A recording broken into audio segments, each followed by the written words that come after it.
All right there, guys. How you all doing? Hope you're all doing good.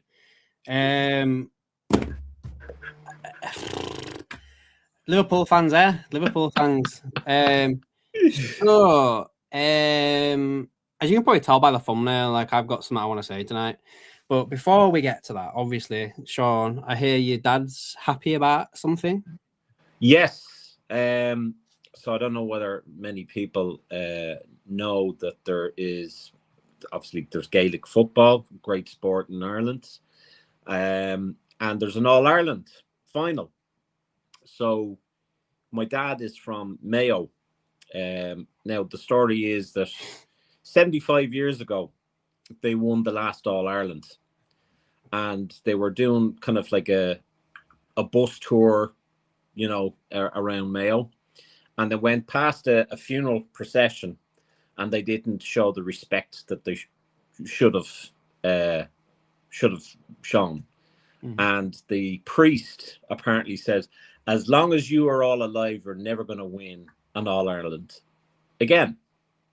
Yeah. So for the last 75 years, Mayo, my dad's county, they've been in about 13 finals, All-Ireland finals, and have lost every single one of them.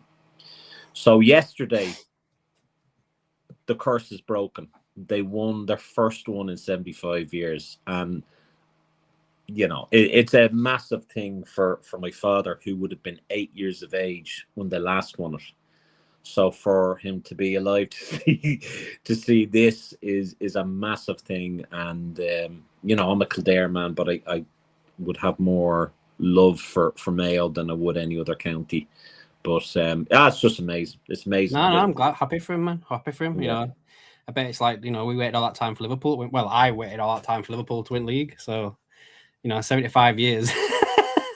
75 years is like a fucking, you know, there's a whole generation that have never witnessed. Yeah, The last member of that team died about 2-3 years ago.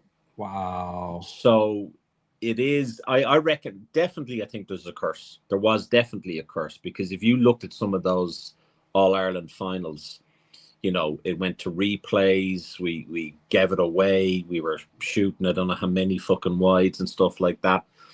But it was like, it was crazy. I remember buying my dad his first Mayo jersey. Yeah. And he just fucking, he turned off the TV when Dublin bet Mayo, and he fucking in a hissy fit, like for the whole day.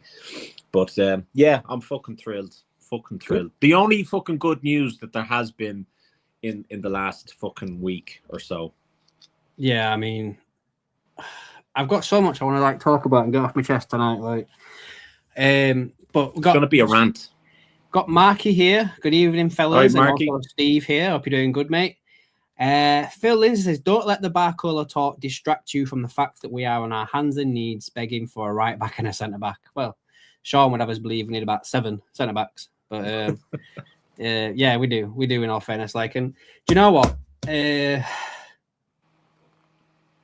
don't even know where to start. I can't even formulate it in my head. But the reason why I've wrote, if you've seen the thumbnail, I've wrote bomber and I've crossed it out, right, is because I do this YouTube shit thing, whatever it is, right? And I understand that people have got to like generate clicks and money and all this other stuff. Like, I get it, right? Get it, understand it. But I just this term that started doing the rounds over the past few years, bomber. I'm like, what the fuck is a bomber?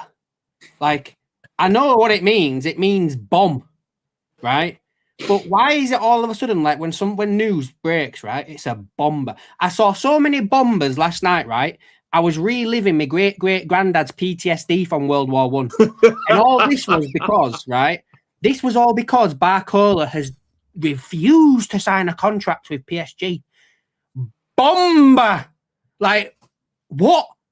It's breaking news. That's good enough, right? Yeah? Bomber. It just pisses me off. Like, it fucking does me head in. And you sent me a video this morning, right? I won't name the fucking channel, right? But you sent me a video this morning, right? And I was like, okay, clicked it, right? And the guy started talking. It's a fucking channel I was subscribed to. And he was like, good news today. Big news from a big, what is it? Big user or something. What's the happening of the term? Breaking news. No, it wasn't that. It was like from a Twitter ITK or something. It was like from one of the big sites or something. Oh, Indicalia. I fucking turned it off, didn't even finish what he'd said, and I unsubscribed from the fucking channel. I was like, is he for real? Are we now, is it that shit now that we're using Indicalia as a fucking verified source for fucking football news? Are we fucking mad? Jesus Christ, man. I can go days without making a video, right? And I see all these other channels like, got a video coming out, and it's just like, you believe in your own shit. They must literally like wake up, right, and be like, right, yeah. They're part of the problem. They're part of the problem. I had a fucking bomber in toilet. I have one every fucking morning. Because that's as good use as your bomber is, right? I make more use of a bomber when I go to the toilet at 6 o'clock in a fucking morning. That's a fucking bomber for you. So what does bomberclot mean? Bomberclot. That's a different thing, mate. I don't know what it means, but I don't even know if we should be saying that, to be fair. No. I don't even know. No, look, I mean, I get, you know, and I think this is the great thing about this channel. We're not about clickbaits. We're not just about kind of throwing content left, right, and center for people just to watch, you know. And hold on, mate. Before you go on, Rage Orange Man, like, yeah, he does, right? But there's a saying that if you throw enough shit at a wall, right, you can get shit right. I can predict some shit, right? Like when you look at stuff and you add it together, you can get it right. Like you can. Like this I'm glad thing. I'm glad Rage kind of said that. Welcome to the channel, Rage. Like, I mean, I know, and so does Adam, and I've spoke to Adam about this. I know of one person that was part of an Irish Liverpool channel and has now kind of gone on. When I say bigger things, like, and anyone can be kind of lost in hype. And this guy used to go around and he used to say, now, this is what I've heard now, and be sure that when that news comes out, did you say that I said this to you? And this is what's happening, and this is the like, people do not understand the hate that I have. But people don't understand that the amount of hate that I have towards the click, towards ITKs, towards people that are nearly given Richard Hughes and Edwards and Gordon the old reach around. Anyway, so Adam's gone off to shoot someone. But this is what I absolutely cannot stand. I fucking hate with a passion that, you know, there are people that are generating content for the sake of it and for views, and that's it. And there's no substance to it. There's absolutely no substance to it. It's like this today, or was it yesterday when I sent you that thing where there's with Fabrizio Romano and this other fucking journalist, Plettenberg, are fucking having an argument on X. That's how sad it's become now, guys. Like, we've got so-called journalists arguing on X on who's first and whose fucking answer was right and everything. Like, it's fucking bollocks. The whole thing is bollocks. And there was something else as well. Again, I won't name names because it's in the past, but I know for a fact that there's one out there, right? You know what I'm talking about. He was on a channel, he's gone solo, and everyone thinks that he's this big thing now, right? I know for a fact that last summer, Dunk over on Cop Talk put something up on his site, right?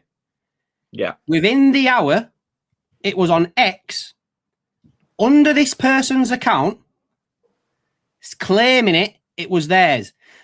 But word for word, like, it was literally copy and paste from Cop Talk's membership fucking thing. Yeah. And then put on X. It was exactly the same. And they were claiming it as their own stuff.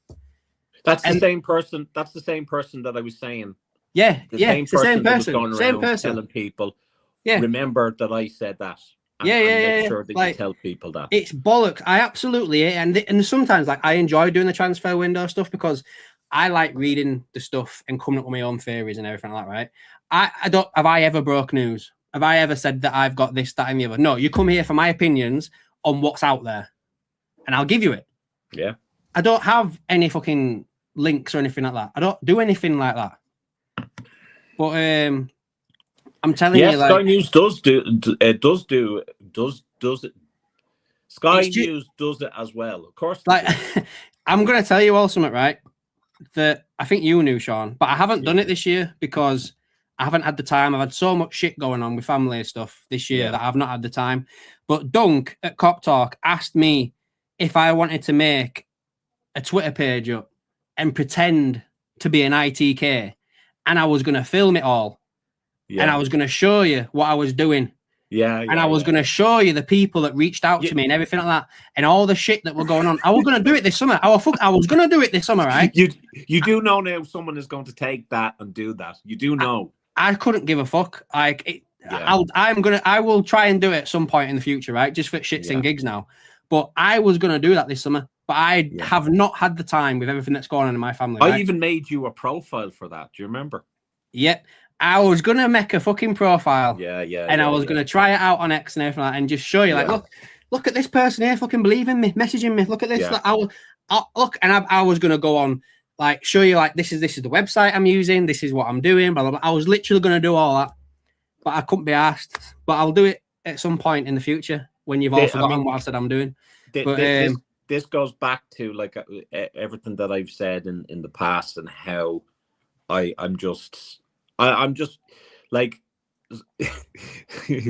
Jay Garrett mentioned someone he did an impression of a particular person that's all about kind of like, oh my God, some sad news today. And I cannot, and you know who I'm talking about, but I cannot watch him anymore because I'm just thinking of Jay Garrett's impression. But it's cock. It's absolute cock. And there's so much cock. Are you typing in to see if I know who it is? Or yeah. Yeah. Is it him?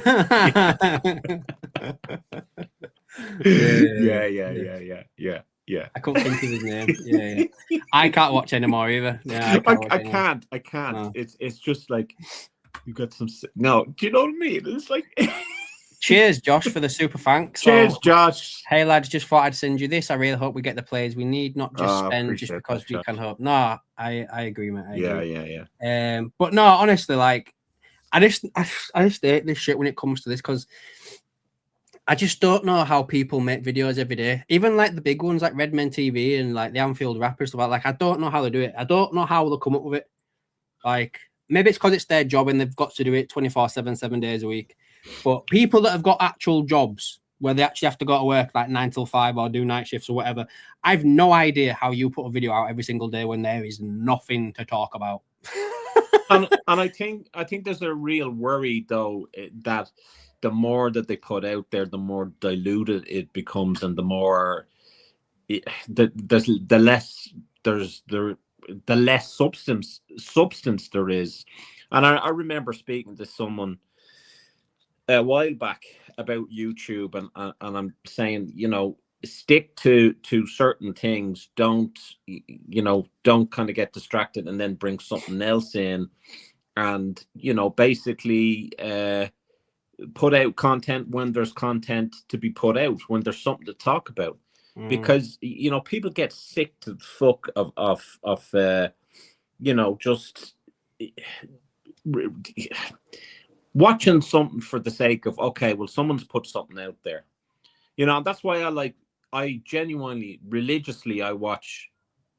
Okay, I'm part of AKM, but I watch it religiously, and there's no other channel that I do that with, because I mean, there's a few, like, I love listening to Brandon, Mighty Reds 97. I see his stuff every day on Instagram and stuff like that.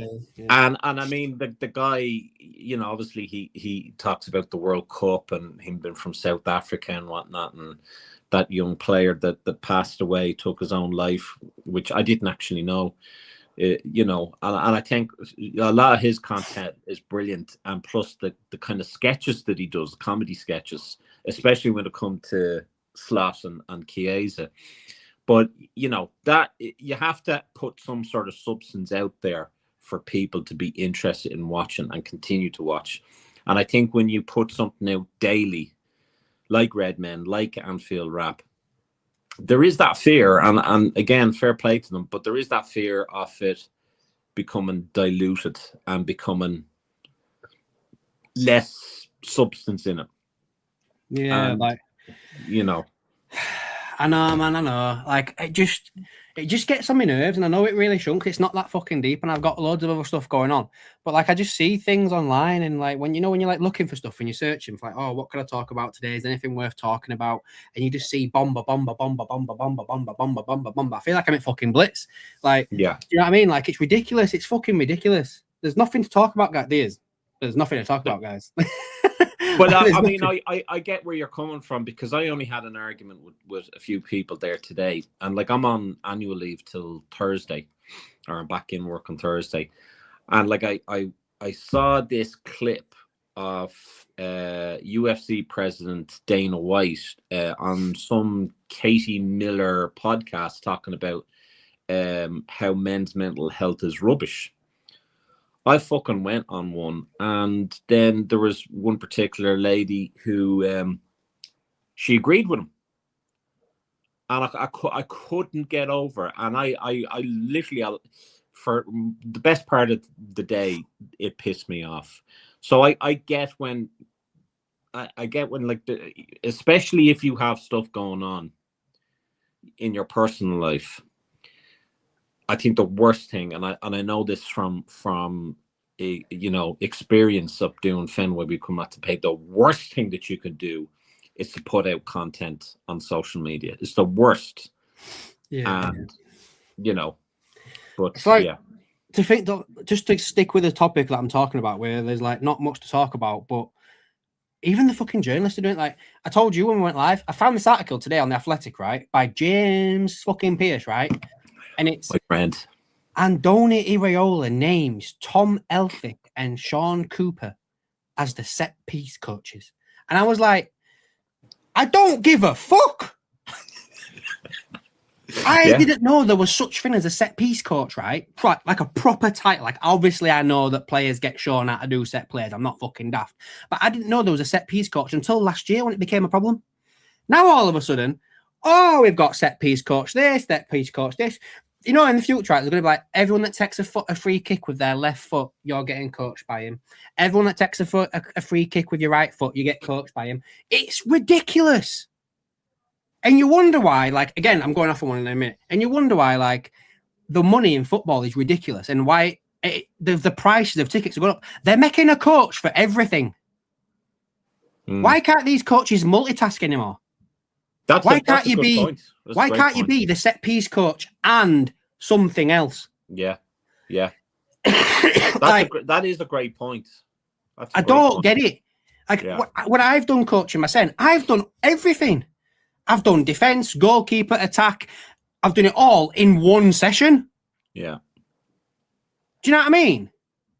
I mean, if you're that good of a coach, you could teach both at the same time for set pieces. You could be like, right, guys, you guys are going to attack it, and then you guys are going to defend it this way. Play it out. Do you know what I mean? Yeah.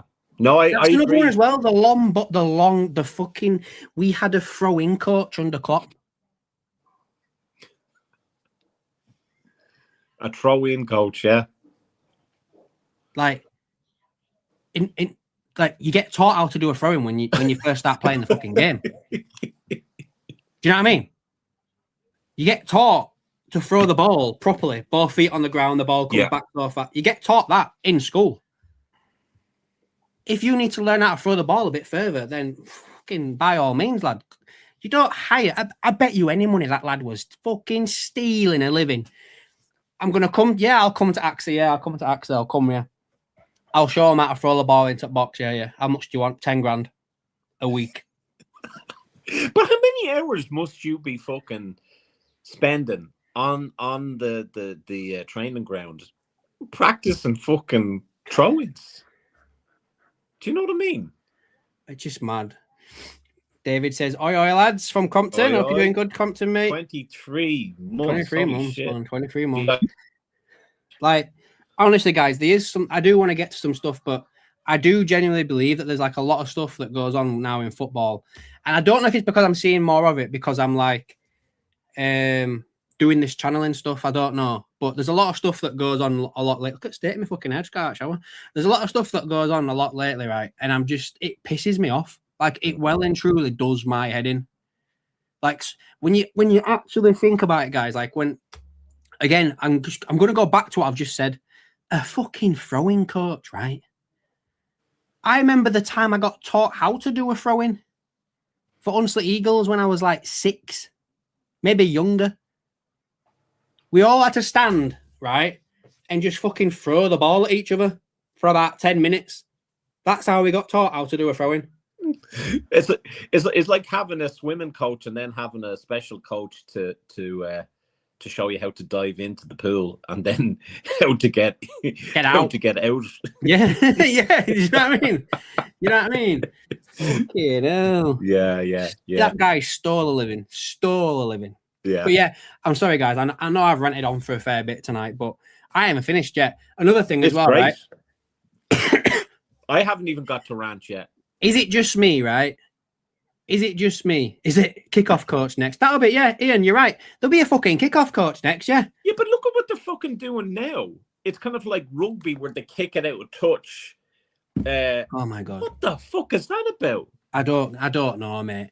Like if the only thing I can think of with that is, right, is you kick the ball as far down as you possibly can into their half, right? So you can win the ball down there.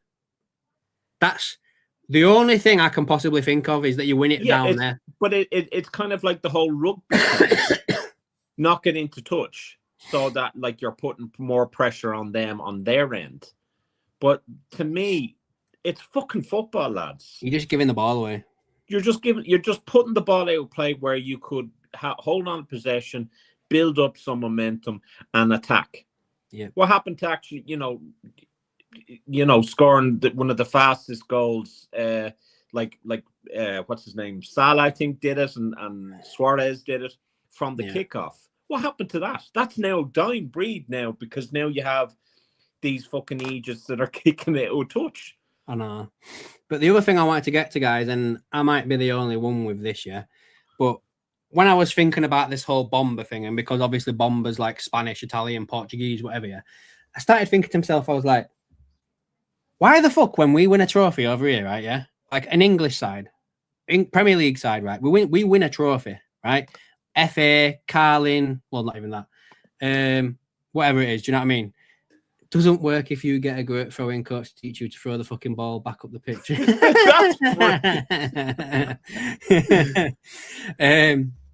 What was I saying? Sorry. Yeah. So like you win whatever it is you win over here, right? Yeah. And then when you lift trophy up, you're like, champions, right? Do we see Real Madrid, Barcelona, right, when they win their trophy in Spain going, champions? No, they say champions because it's their fucking language. Like, why? I don't know, man. Did I just go that deep off the deep end with that, right? Did I just go off the deep end a little bit? Because I don't agree with that. I don't agree with the whole. I've no issues with Champione. In fact, I wish we sang it fucking more. But it's the same with like Republic of Ireland after the Italian '90 World Cup. We sang "Ole Ole Ole." Yeah, but I feel that to this day. All right, okay. So just to fire back at you then a little bit, let's say England won the World Cup, yeah. Yeah. If they stood up there going champions, like, did Spain win World Cup or did England win World Cup? Do you know what I mean? No, I get what you're saying, but it's not that deep for me. It's not that deep. Like we I will always sing Champione. I will. Are we? I get that. I don't mind that. I mean, no, but I don't mind like the ole ole ole, and I don't mind the si senor because it, Bobby Firmino is fucking Brazilian, so it makes sense. Do you know what I mean? I just don't think it makes sense when you're like an English club to be singing Championes. Do you know what I mean? Yeah, I'm not with you on that one. Yay, Mighty Reds. Yeah. I get what you're saying, Brandon, man. I get what you're saying, but still, it just does me head in. Maybe because I went off the deep end with the whole ITK bomber fucking bullshit thing. Like, maybe that's why. Be sure to check out Brandon, man. He's got some great content. We were just talking about like how there are YouTube channels out there that just put out content for the sake of it, and it's all clickbait and whatever. And there's only like a few channels that I watch, including AKM, but also yourself, Brandon. I love watching your content on TikTok, especially, and like some of the comedy sketches. And I also like you did one over that that young player that passed away, and I had no idea. that he killed himself. God rest him. Yeah, but there's like a video I saw. Like, I do not to go like too much into it, but yeah, there was a video I think from the World Cup when I think South Africa won a match or something, and they were celebrating in the changing room, and he was the only person that was sat down, like in the back. Well, I mean, it goes back to my original point about Dana White and saying that like mental health shouldn't be talked about, or men's mental health, and you're a provider and you're this and you're that, and your one Katie Miller and himself were saying that it's unattractive.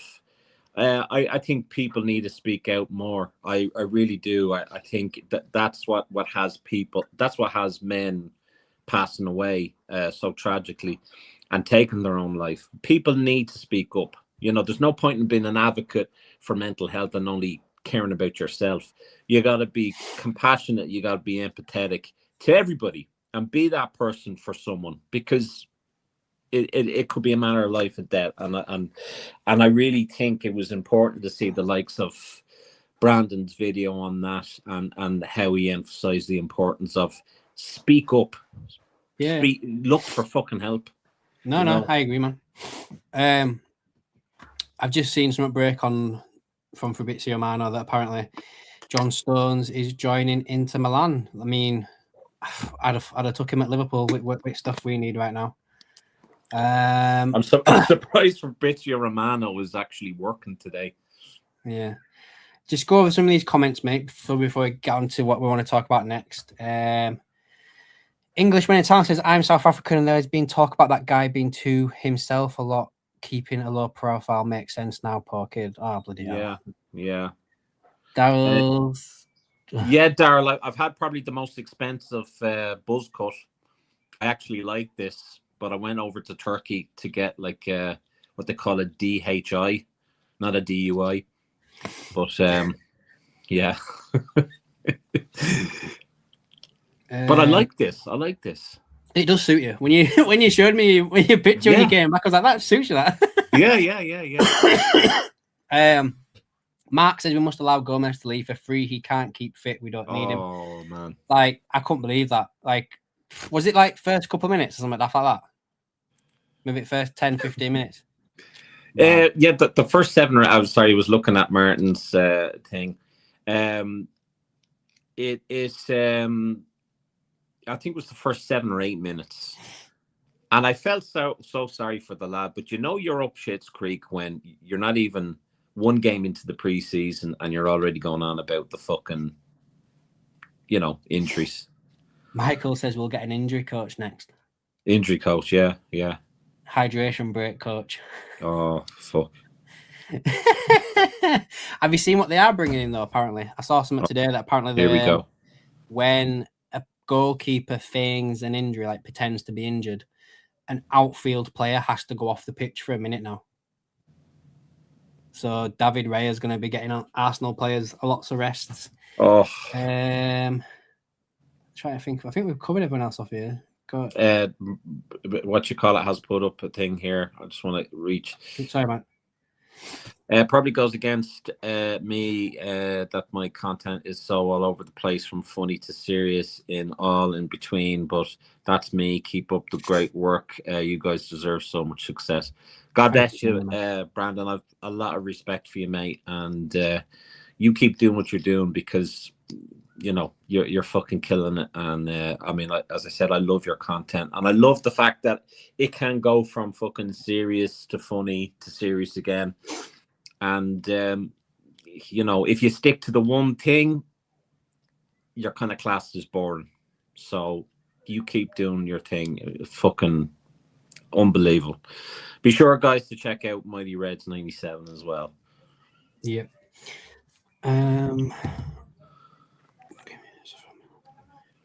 Talk about it, mate. Thank you, Josh. Yeah, man. I actually don't want to go in. Oh, I've had to actually go do something today for somebody at doctors before we did this about that. And it's not easy. So if anyone does need anything, just reach out to us. We've got our Instagram, Facebook, stuff like that. Yeah, and I mean there have been people that have reached out to yourself and myself, and I mean, I love it. I really do. I mean, I feel great. I'm delighted that someone that trusts me to speak to me, and I'm sure Adam feels the same. And the line of work that I do deals with an awful lot of that. I mean, I've done like a kind of a mental health first aid course, so I really emphasize the importance of looking after your own mental health. And football and channels like this is kind of a getaway for a lot of people. Mm-hmm. And I think the community we've built is just, it's a beautiful thing. It really is. And I mean, like I speak to Muscoozy's had stuff going on, I'm not going to go into any detail. Martin as well, myself, I've gone to you guys and said, look, having a bad day or whatever, or bad few weeks. And people have been pretty fucking cool. You guys have been really cool with me, and vice versa. And like I said, there's people that I speak to, subscribers, and I don't even like to call them subscribers, yourself, but people, we all talk, and I think it's right. And I think if you got shit going on, just share it. Yeah, please do, guys. Daryl, I'm sorry to hear that, mate. Man, if you need anything, obviously just reach out to us as well, mate. I won't put that on screen, but yeah, if anyone, I'm sorry. That's hard going, man. That's hard going. Sorry, I feel like I've got a summer cold coming on. Bond says, "Is there any more news on the takeover?" The only thing that I saw yesterday was that Facebook co-founder or something was rumored. Is it not Amazon? No, there's Jeff Bezos, but then there was another guy, Eduardo Summit or other, who was like asked to join this consortium as well. And long story short, for me, like if it's these types of people that are getting involved, then it's going to be a full sale at some point. It might even be a full sale straight off the bat, God knows, but there will be a full sale if these people get involved. Like as I said to you there 3 years ago in September, Dynasty Equity came into the club, and really they weren't buying shares in Liverpool. They were buying off I think the debt or some of the money paid off some of the debt for the AXA and stuff like that. Yeah. So I mean, when I look at kind of things like that, I'm like, that's great, that's brilliant. But the business that I want to see, I couldn't care less about the amount of coaches that they're bringing in or whatever. What I fucking want to know is who's doing negotiations now, who's looking into the transfers now, and why isn't there more urgency now when we need at the very least 6 players? Yeah. And I don't think I'm being over dramatic or unrealistic. Nope. If someone wants to come on here and question, Sean, why do we need 6 players? Why do we need the 6 players now? I'm all for it.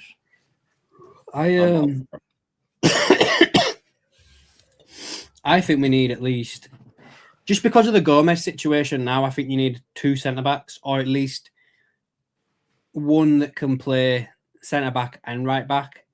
I think as well that you need a midfielder, preferably someone who can sit. And I think you need at least one more wide player, because the thing for me with all of this is if you look at the squad the way it is now, you've got your keeper situation is pretty much sorted. You've given a new contract to Woodman, you've got Mamadashvili, and you've got Allison. The right back situation, you've got Connor Bradley coming back from an injury, which again I heard some stuff that he might not be back this calendar year. You've got Frimpong, who, for all intensive purposes, didn't really put on a good show in a pre-season match. But again, it's 2 weeks. Let's see what happens. Give him a bit of time. Centre back now with Gomez out. You've got Jacquet, Leone, and Virgil. Left back, fine. You don't need anyone just there. Midfield, as a 6, you've got Grav, Endo. Now, this is, for me, unless something catastrophically changes, I don't think there's going to be any big outgoings now. I fully expected the likes of Endo to be gone. Chiesa, but I think Chiesa's going to stay. Chiesa's staying, and I'm glad. Yeah, me too. I think I've always had the opinion that I thought that McAllister were going to go, but I think he's going to stay. I think Jones, Elliott, I think they're going to stay. Szoboszlai, you've obviously got Wirtz. But then in the wide positions, we're going to be in that situation again when we're going to have too many players that can play on that left side. Because as of right now, you've got 3 that prefer to play on the left. You've got Gakpo, Munoz, and Rio. I can't see Munoz, or whatever the hell his name is. I can't see him getting. I don't think he's first team. Yeah, they paid 35 million for him, mate. He'll play. No.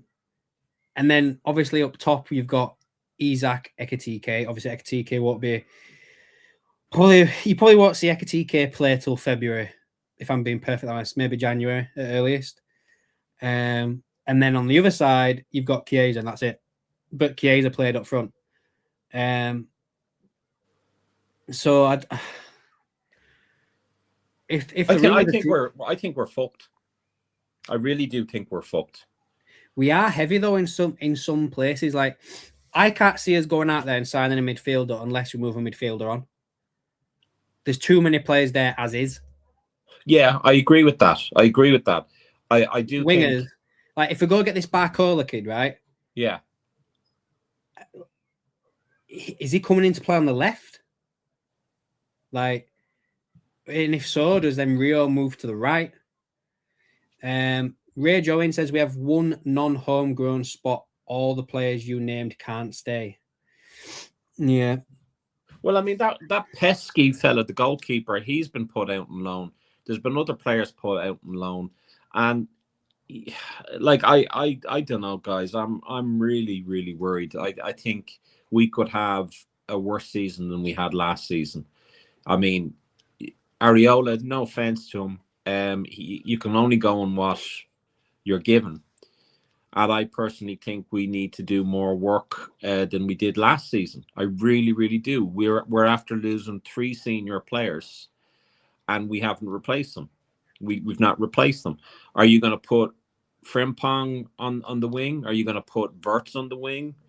Or are you going to play him in the position that he's always wanted to play in? Are we going to see a case where Szoboszlai is going to be at right back? No, I think you see. So I could see a world where Szoboszlai plays on the right wing and you have Wirtz in the middle, and I would hate that. For me, Szoboszlai has got to be in the middle. He's got to play alongside Gravenberch with Wirtz in front of him. Yeah. I just, like Daryl saying there, Barcola and Ryan will be our wingers. So who are you moving on from the left then? Like, Ian King said, lads, you are quoting, we need these amounts of players, but we have one homegrown spot left in the squad without selling. They're in there, lads, a big problem for us. Yeah, I know, man. Like, but these are issues that they should be aware of. Yeah. Like I can't this, see this Chiesa isn't a going. case that we should be aware of. These are issues I that can't they see. need to be aware of. I can't see Chiesa going because obviously he's just come out and said what he said. Endo, I could potentially see him going. Yeah. Potentially. Shimikas won't go because then you've got no backup left back. I think Gakpo being sold, like,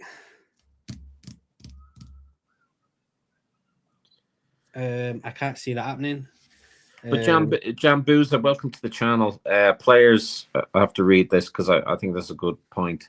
Players have left, though. Don't forget, we've gotten rid of some big salaries last couple of seasons. Yeah, and all the more reason that we should be doing business. You know, I mean, we can talk about, okay, you know, Salah was on this and Robbo was on that and Kanate was on that. They were all on that because other than Kanate, they were worth their money. You know, I know that the money is crazy, but when you look at the season that had that Salah had when we won number 20, I mean, that was Ballon d'Or performance. He was remarkable, absolutely remarkable. So unfortunately, in a world where everything is overpriced, from your fucking groceries to football to tickets to the World Cup final, and they'd want to be fucking paying me to sit and watch that shite at halftime. But my point is that everything is overpriced. We're not going to change that, but we have to either put up with it and go with the times. Don't have to agree with it, but if we're to be competing at a high level, we have got to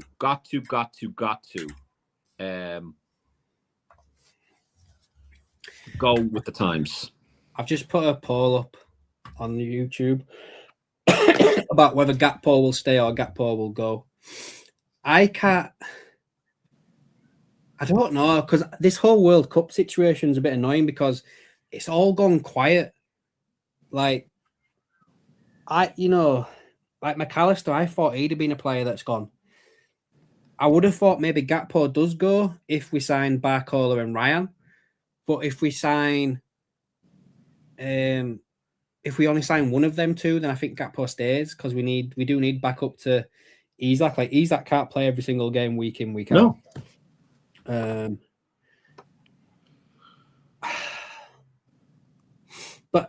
But to be fair though, I'm going to say this. Like, I think based on what's happened with Gomez now, though, I think the centre back situation is the priority now. I've been saying that for I don't know how many. We can't go into next season with Leone, Xhaka, Virgil fit. Like, we can't do that. Daryl said that David Woodfine is now dealing with the negotiations. Well, if that's the case and Richard Hughes is still on the books, Richard Hughes needs to be fucked off.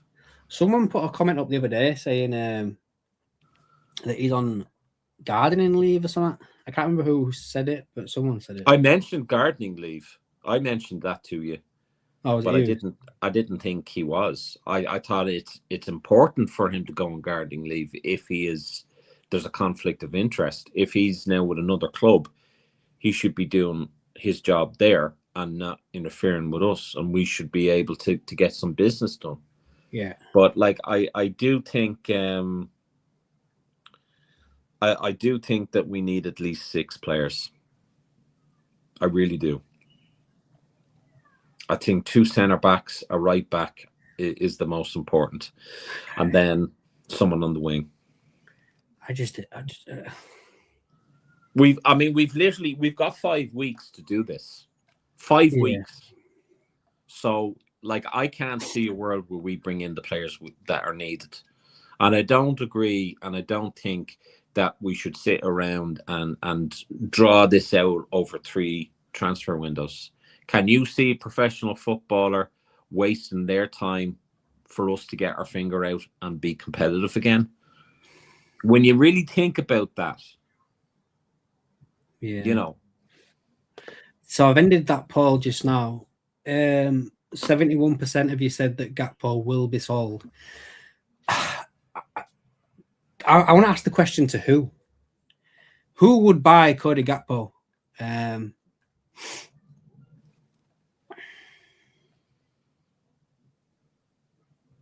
don't know who would buy Cody Gakpo, but like at this rate, I wouldn't sell any more players. I mean, well, didn't Thingy say that? Iraola, didn't he say that I don't want to be selling any players because I don't have enough players as it is? Yeah. But like, we didn't have. You see, here's the thing, guys. Here's the thing: we didn't have enough players coming into this season or last season. Because Slot had said, I mean, say what you like about Slot. Slot said, and I think he kind of put the brakes on a lot of people that were losing their shit over what sort of summer we had in terms of the business. We got rid of players. We got rid of some key players. So we were replacing these players. Yeah. I mean, we had 3 goalkeepers on the bench at one stage. Yep. So, like, I need to know the numbers. And you're putting a fucking midfielder. You're one of your top midfielders as a right back. It's fucking crazy, lads. It's fucking crazy. And we can do without injury-prone players. Jambuza. So I'm looking at Barcola's numbers for last year, right? So he played. Can I just comment on what Bond said while you're checking that? Yeah. Bond, he wanted a small squad, but even when he goes and he says, well, we replaced a lot of players. When he says that, you know that the squad is not the size he wants it to be. Yeah. And again, Areola, the exact same thing. And he said it twice, we need players. So whoever it is, Dave Woodfine or whether it's Gordon, whoever, they need to get their fucking finger out. Less excuses. I don't want to hear about, the transfer market is crazy and price tags are crazy. We already know that. But other clubs are getting on with it.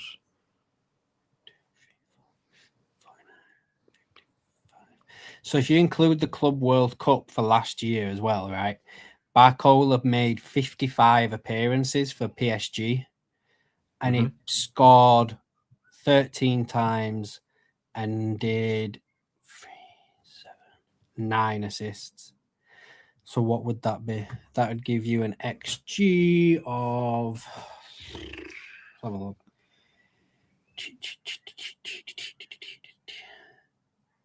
What did I say? 55 by 11. So you'd expect him to score a goal or something every 5 games, which it's not the best, is it? And then it's not the best, but I mean, maybe. And then when you're talking about 100 and what is it? They're saying 145 million euro, I think it was. I saw one even higher than that. I think 170 or something daft like that. I hope it's not that. He's only, and as well for those people as well that say that he's he can play across the front 3. Technically, yeah, he can. So across his entire career, he has played 113 games on the left, 37 on the right, and 22 in the middle. So I won't say it's like an even split. Do you know what I mean? Yeah. Eddie Cox with a 13 months membership thing. We just need to bring in players. We do. Gakpo's numbers are better. PSG looking at 145 million. Most likely to have the investment go through before we sign any new signings. I don't know if that's going to go through now. I don't not go through now. I mean, I think that might go through after the window shut. I think. I personally think it's a smokescreen, though. I think people are losing their shit over something that number one, it's all speculative talk. Whether we think that this is a possibility that this may be a further future takeover. Leeds United are doing some bits. So they're signing Jason. They're signing Trafford from City, And it also, Fabrizio Romano has just said that they've agreed terms with John Stones. Fucking hell. Hey, Kathy. What do you all think about this? Then I told you this before we went live. Henderson to Chelsea. This one's a Henderson to Chelsea. What do you think about that? Disgusted, if I'm honest. Disgusted. I mean, look, we all know the players move on and what have you, but it's a bit different when you're at Liverpool Football Club. You know, you don't do a Paul Ince, go from Man United to Liverpool, or go Man United, Inter, and then Liverpool. I don't agree with it. I really don't. I think they're just clubs that you. I mean, I know Rafa went he went to manage or coach Liverpool and then Everton, but that was his love for the city more so than anything else. And he did probably more work for us than he did Everton. But man, I don't agree. I don't like it. I don't like it. I don't think that would be very well received, if I'm honest. Would you feel betrayed though? Not to the extent of the kind of Michael Owen kind of betrayal, but I certainly couldn't look at him as I do when he's at Brentford and say, you know, fair play to him, you know, top guy. I just, you know, I personally think that Chelsea is a morally corrupt club. It's a revolving door of coaches, and it's just a horrible club. I don't like it. Yeah, I mean, how old is he? 36, and he's older than me. If the guy wants to play, and it's the only club that's going to come in for him, I've got nothing against him. Let's say if he was picking between Chelsea and Liverpool or Chelsea and Sunderland, somewhere where he's got ties, then I'd be like, okay, do you know what I mean? But I think I'm not really asked. Like, you can go. I mean, Ban, I get what you're saying, but like, maybe I'm old school. There's some clubs you do not join after you've been at Liverpool. Yeah, Danny Welbeck as well to Chelsea. I saw that as well. Yeah. There was something about. I also wanted to just mention as well about something else. Oh, it was the Barcola situation. So the latest on that, if you believe Fabrizio Romano, let's have a look what he said. I gotta find it. Is it past this one? Past this one? Past this one? Fucking hell, this guy just tweets like a fucking bird. Jesus Christ, come on, man. Yeah, I agree, Jeff. You do sell your soul if you go to Chelsea. I firmly believe that. Why? I can't find it. I could have swore there was something put up today about Barcola. Is it on? Is it Mr. Here We Go, is it? Nah, is it fuck? I'm trying to find it. Sorry, man. Oh, here we go. So he said, to clarify, Liverpool are working on a deal for Barcola, but don't expect a breakthrough within the next few hours. It's going to take time for negotiations and discussions. I can confirm and explain today that Barcola is very open to and keen on Liverpool. He's attracted by the project. He believes Liverpool would be the perfect option for his future. Barcola can't control anything regarding club-to-club negotiations. PSG want a significant fee. However, I don't think it's going to be the 170 million euros. I think it'll be for far less than that. Liverpool are in contact, so let's wait and see what happens. And then that was followed up by Fabrizio Romano's new nemesis.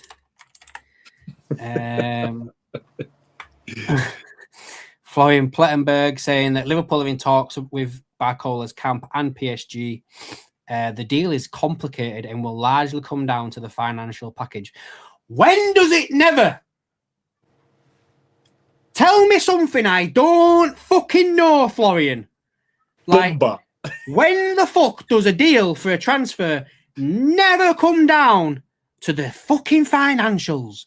Have you ever seen it, right? Where a club goes, do you know what, yeah? We don't want no money for him. Take him. It never happens. Fuck me, man. Yeah. This is the shit that we fucking read and think, oh my God. Oh my God.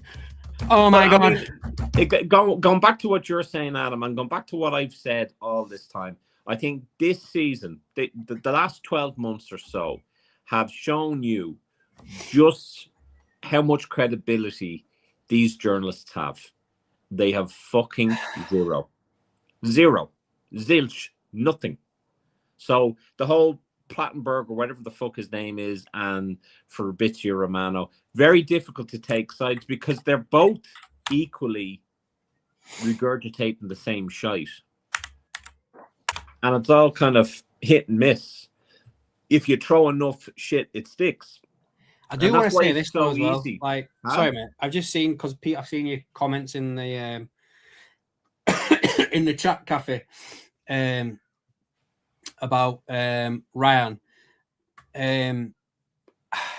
If we sign him, like, I think he's a good player and everything, but I feel like, again, at the same time, that just shows how shit scouts we've got, because we could have got Ryan January this year. I'm not talking about last year. I'm talking about January this year for £24 million, right? But now, because he's had, what, 6 months, less than 6 months, 4.5 months, 5 months at Bournemouth, where I'll have a look. Let's see what he did at Bournemouth. Shall we have a look at his stats, shall we? So, Ryan, here we go. Stats for last year. Premier League. Right. Fuck me. This is fucking ridiculous. So we could have signed this player for 24 million in January, right? Decided not to. Now, apparently, we're going to go get him for reported 80 to 100 million, right? Because he played 15 games for Bournemouth, scored 5 goals with 2 assists. Yeah. And I mean, here's the thing. This could be the very reason where maybe there is an inkling of truth to FSG wanting to pull out. Do you know what I mean? Because like we the ongoing court case in terms of City and their 115, whatever the fuck. Chelsea, there's big question marks over them. United, there's big question marks over them financially, and others, and other clubs. But when you see kind of clubs like Forest, Everton, getting, spanked with breaches and what have you, and little or no time wasted there, you have to really question football in general. But look, we're not going to be able to do anything with the transfer market. That's a sign of things that we've got to put up with. And no longer can you spend 200 net spend and think, things are going to be fucking fine and dandy and we're going to compete. I think, guys, we're on a downward spiral, and this is no reflection on Areola. You've mentioned the scouts. I have massive question marks over the decisions made to bring Edwards into FSG, to bring Ward back, to bring Hughes in, and before that to have a temporary sporting director. There's been so many changes in this club that there's no stability. And I reckon we could have built something on Klopp's kids. We could have really worked on that. We could have worked on what he left us. But I think we are gone back now. You could be looking I'm not messing with you guys. This is how I fucking feel. I think we could go back to the Roy Hodgson days. Nah, I really do. I don't think so. I think the style of play and the way we're going to play football would negate that. Yeah, you're right as well, Rage Owens. Like scouts don't sign players, and probably maybe he was passed on to him, but still, like Slot was managing. Yeah, I get it. I do get it. I 100% get it, but it's just one of those things, isn't it, where you just look at it like the whole Caicedo thing. Like before he went to Brighton, we could have got him for like what was it, 7 million or something when he went to Brighton, and then we ended up we almost nearly bought him for like 110 million or something. It's just daft, guys. It really is. Like I agree with the comment that someone just put up here. Where's it gone? Ian, there. We need to be more like Bournemouth when it comes to players. We need to get the players in early, and us as fans need to give them time. Like I agree with that. I do think that. Yeah, but we're Liverpool Football Club. This is a little bit more than just Bournemouth. We got to stop this kind of like, well, fucking like if we're getting with the owners that we've got, Sean, like we've got to be realistic in some instances. Like we're not going to go out there and spend 600 million every summer. It's not going to happen. I'm not looking for it to happen. I'm not looking for that. What I'm looking for is necessary spending. Do whatever it takes, right? Whatever it takes for us to come into this season and look competitive. Yeah. Not to be fucking complaining about injuries and complaining about not having the squad. We know that we've not had that fucking squad last season. And now we're down 3 fucking other players. So, like, do you know what I mean? The definition of insanity is repeating the same fucking shit and expecting different outcomes. Like, it's absolutely not fucking acceptable, guys, that we are so, like, aloof and, with our business. We need to fucking do business. That's it. Can I share this with who the fuck guys? is Ian Beale?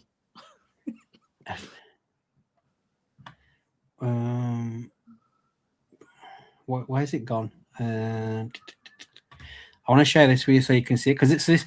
This will give you a bit more of an even thing of this Ryan's stats, because it's over the 90 minutes or something. So can you see that? I can't see it. No, I'm looking at the logo. You can't see that's on the screen now. Can you guys see that? What Cathy said? No, what I'm sharing. No, it's loading up. I can't see it. Now I can see something, yeah. Right, so that's Rayan's data. Right. And it's over 90 minutes. So this doesn't really take into consideration how many appearances he's made or anything like that. It's just comparing 90 minutes against other players in that position. So oh shit, where have I gone? Why can't I see it? So he's 77% top percentile for progressive carries, which is pretty good. 73rd for successful dribbles. Non-penalty goals is 92nd, which basically means he didn't score a single penalty goal. Non-penalties, goals and assists, 59th percentile, same as assists. Key passes. The thing that's not really going for him is accurate crosses, but he's 19 years of age, so it shouldn't be too bad. So to be fair, based on that, it ain't that bad. And if you look at his like little graphs here at the bottom, progressive carries per 90, he's kind of like in the middle of the group here. Same as XG per 90, he's kind of in the middle of the pack as well. So you see that dotted line there? Yeah. That's like your average, like your median. So he's above average to the right. And then for the XG, he's kind of a little bit average-ish, but again, he only had 15 games, so he would have been a bit higher up if there was that other stuff. If I was to, I mean that's great, and I don't mind bringing in players that have potential, whatever. But I also believe that we need to bring in senior players for these young players to look up to. Yeah, you have the likes of Szoboszlai, but you have now less leaders on that pitch now than you ever did. So I think. Look, Virgil, I think, is on his way out. I don't think he has another season in him. Been honest. And I think that's why we need 2 centre-backs. But let's get the fucking business done. Let's get it sorted, lads. Can you see that? Yeah, I can, yeah. Right, so that's Ryan and Barcola together. So Barcola is the red and Ryan is the blue.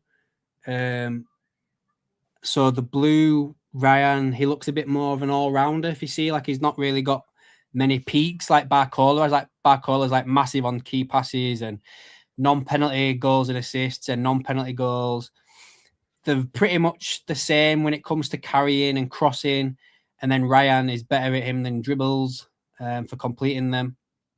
So, and Barcola's assists are basically non-existent. They're like 0.2. Whereas Ryan's are like up here and stuff like that. So, I don't know, like projection-wise, you'd probably think that Ryan could become a better player than Barcola, because obviously he's 4 years younger than him, and he's already kind of like outperforming him on the metrics in some instances. I don't know. Go on, Sean. Sorry, I feel like I interrupted you then on something. No, I have to agree with Kathy. I think the whole Moneyball thing is now long gone. It's long over. You can't build a team on that now, and I think we've seen. Huh? No, I do agree, but I just sometimes think like under the owners, we sometimes we just need to be a bit realistic under these owners. Like, unfortunately, we've kind of got the owners that we've got, and we can't do naught about it until they get moved on. Yeah, no, I know that, but I mean, also they need to look at, well, right, is this doable now, or is this a case where we need to change our way of doing things? And I think they've been half-assed for a while, apart from last summer, and I think we're now going to see more of this half-assed. And I don't think we will spend big for the next couple of seasons, and where we could easily spend big. And keep within the restraints of financial fair play and profitability and sustainability. Sounds like a Jane Austen novel. But, I mean, I just think, lads and ladies, that we need to do our business. We've got 5 fucking weeks. That's not enough. And I said it. I said, if we hold on to Slot for as long as we held on to him for, if we got someone, in March or in November, we would not be in this position now. We wouldn't be. I feel like, to be perfectly honest with you, if we're still in this position come the end of the week that we've not signed a single person, I feel like we're up Schick's Creek. Like, I know you already think we are. Think we are. But if we don't get nothing done this week, like legitimately zilch, nada, then fucking Bomber. Who the fuck's with Bomber there? Fucking Greenans. Welcome to the channel, Green. All right, Doug. So apparently, hold on a minute. Let me read this out to you, see what you think of this. Go on. Barcola's agreed to deals with Liverpool several weeks ago. First discussions date back months and were led by Hughes and Edwards. John Henry's wife, whose influence over the day-to-day operations of FSG continues to grow. It's worth stating again, as exclusively revealed several days ago, preparations inside Liverpool have now reached their final stage, with a formal written offer currently being prepared. Fuck off. Prepared. Who's writing that shit? ITK space. Like, what do you think they're doing? Like, here lads, bring a... What fucking preparation do they need here? Here, lads, here we go. The transfer window starts at this date. I've run out of pen. I've got no paper. Yeah. I ain't reading anymore. Fuck that shit. Is there else you want to get off your chest, lad, before we go? There's fucking plenty.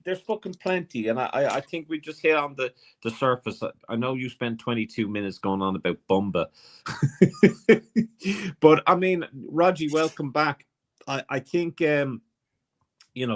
Kathy said self-sustainable is a myth. Raji saying Liverpool mid-table squad now with mid-table manager. I think that's a bit... I don't agree with the mid-table manager. I think he's got the potential of being a very good coach, but he needs to have the backup. He needs to bring in players. He's fucking screaming for them. So if you don't give him the backup that's needed, lads, I can't get over. Like, if I didn't have the shit that I've had over the last week with after Turkey and whatnot, and dealing with that, which is fucking, like, you've no idea, lads, no idea, unless you've been through. But the whole thing, I cannot believe how lackadaisy we have been this window when other clubs are doing their stuff. I can't believe the amount of excuses that we have and the amount of BS, and we're still trying to work out the backroom staff, and we're still trying to get, this person to get this done and whatever. It is a shit show this summer. It's a shit show.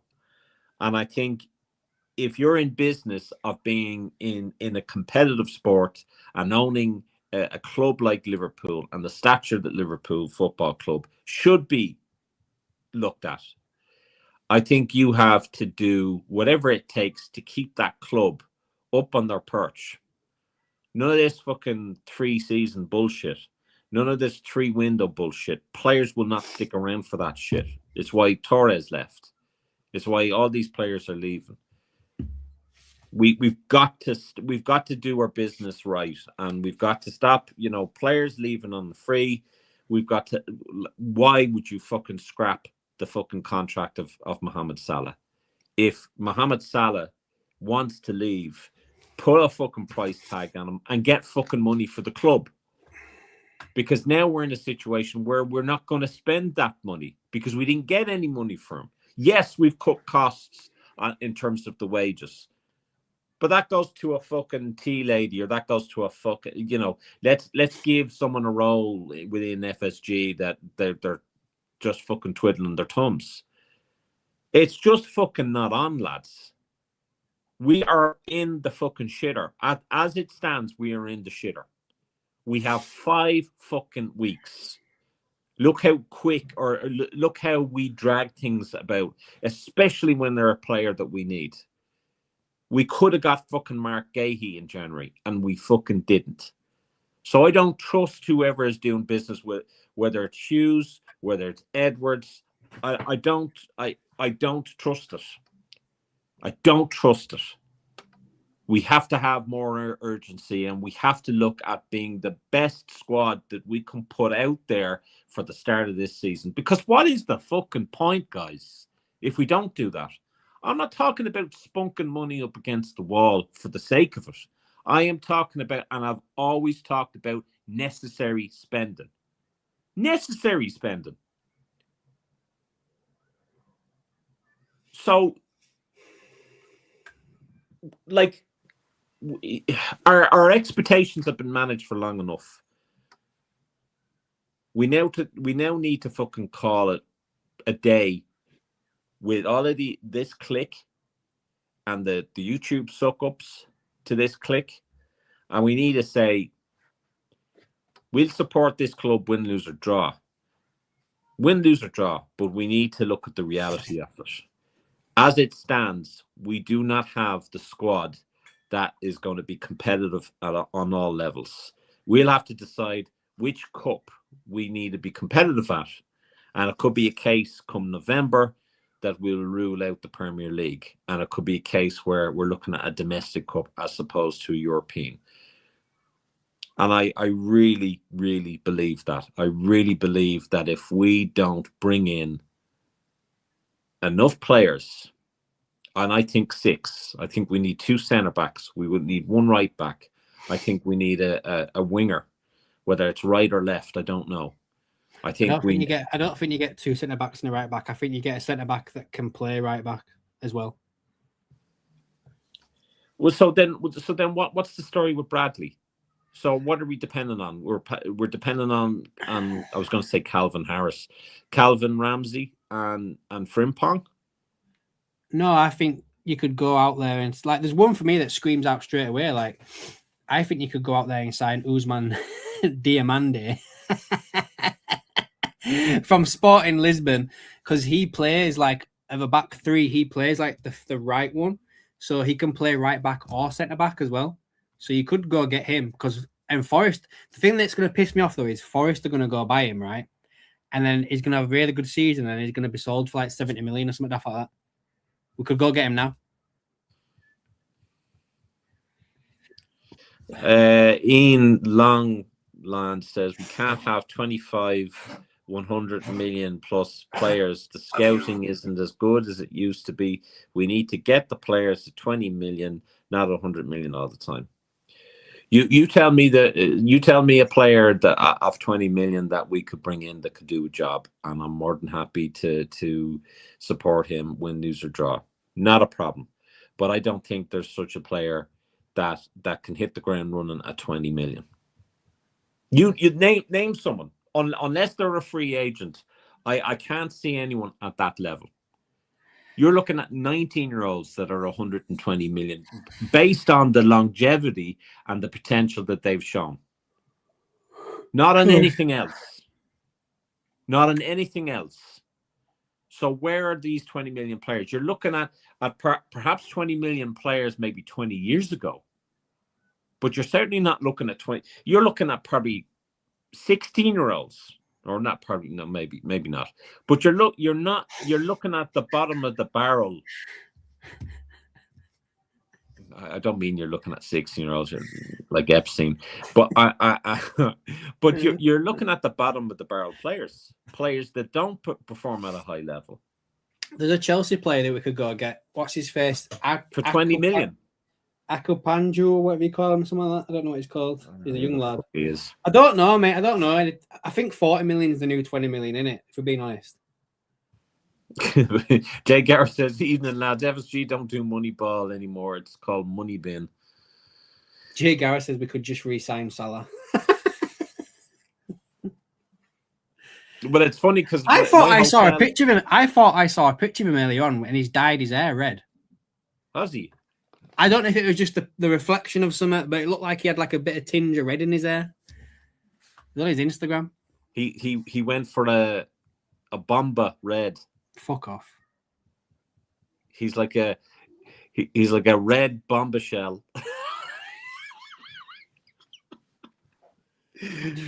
We spent 22 minutes talking about that, man. 22 fucking minutes. Guys, there's 53 people watching. Be sure to like, subscribe, hit that like button. Diassi from Kathy says Diassi is a hybrid and he's for sale down at Chelsea. Yeah, there you go, Sam Tillier. Welcome to the channel. It isn't our point, but the point is Champions League money every year. Yeah. So there's no, all right, Tony. FSG care about sponsorship deals, not about trophies. The Spurs defense is available. What's your man Vander? What's his face? Van der Ven. Yeah, is he gone? Or is he available? Yeah. Salah's not signed for anybody yet. Bon, as far as we're aware. Alex Diazzi, yeah, and that's who you're talking about, isn't it? Let's have a look. I'll see if I'll load up his data sheet. Hold on a moment.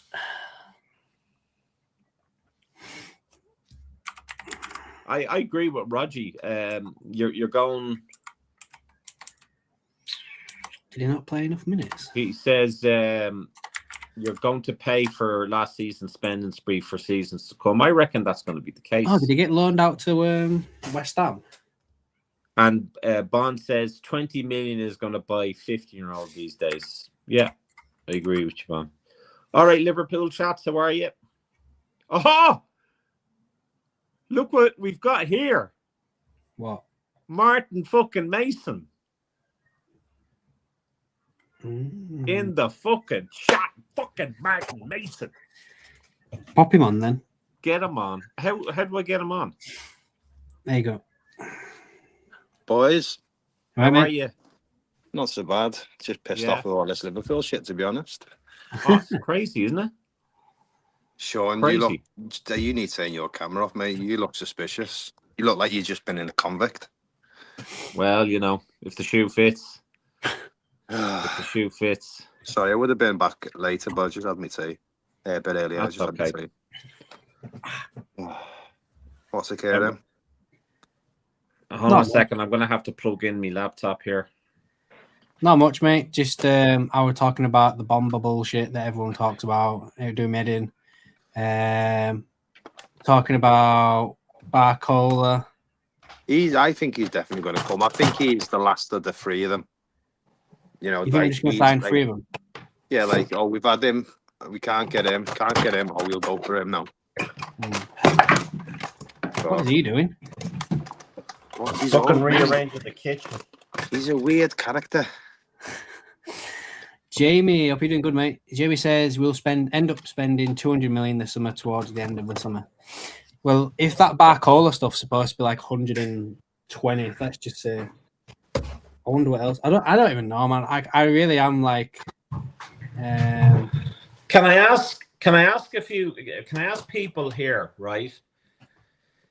Can I ask people here on the chat, how many players do you think Liverpool Football Club need between now and at the end of this window? How many do you think? Adam, haven't you got a list of that? Because I said 5 or less we'd get. But we made 7. A thing, didn't we? Yeah. It's in my notepad somewhere. I'll have to find it. I think we'll get a couple of kids and send them out, but we definitely need a couple of right backs. Sam reckons 5 to 6. Roger reckons 5.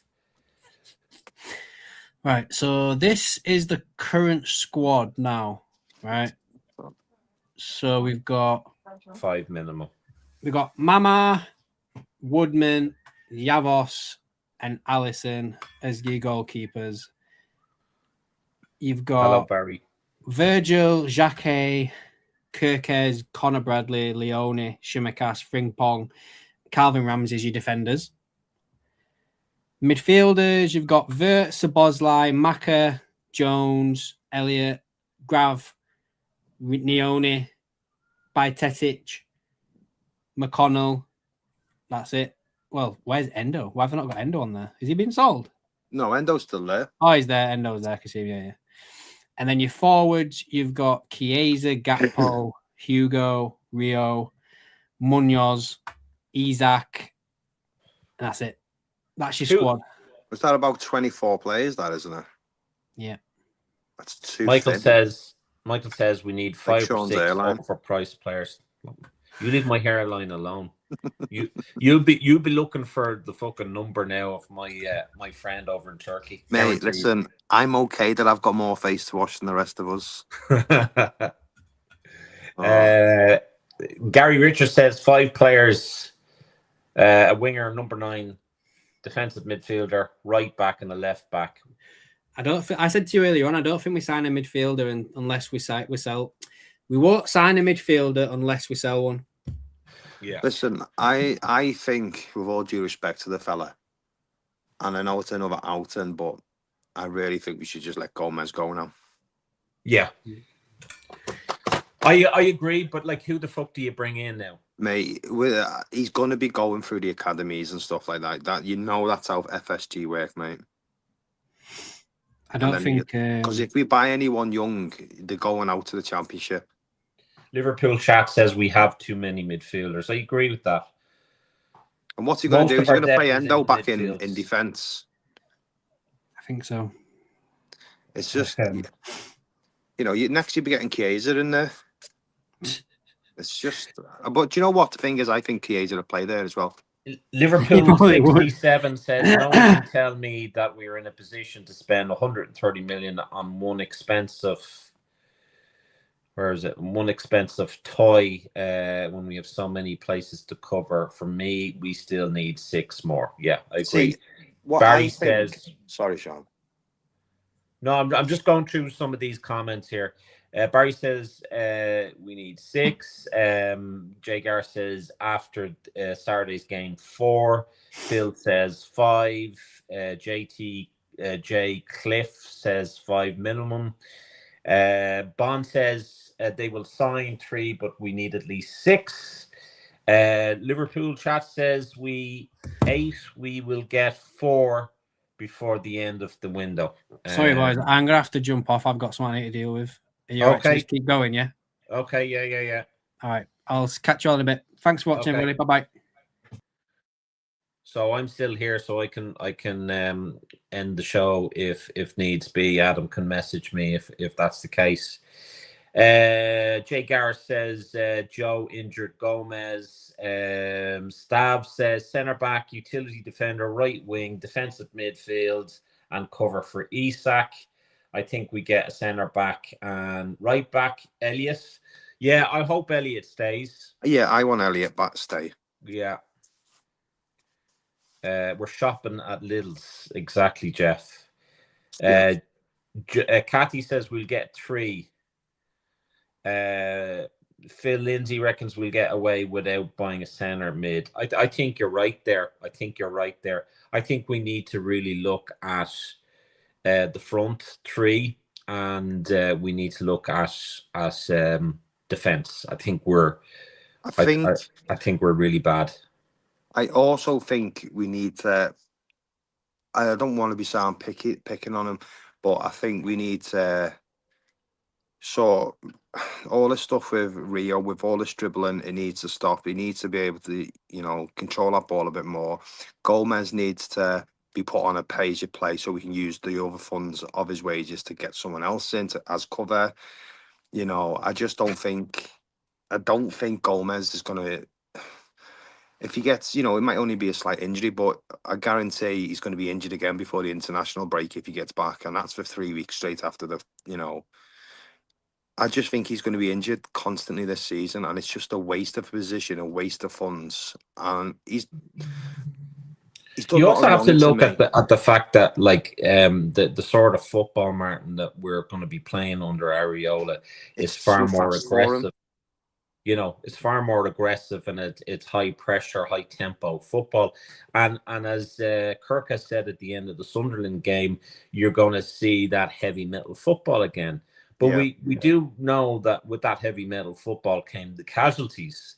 And if we've got a tinning squad, tinning worse than my old hairline, we're fucked. We're not absolutely fucked. We struggled when Klopp was doing it because we didn't have the cover. Now we're thinner, and if we're not even into the season and we've got injuries already, we're getting more injuries in pre-season, and that can only go on my look at it. It's going to be different from everyone else's look.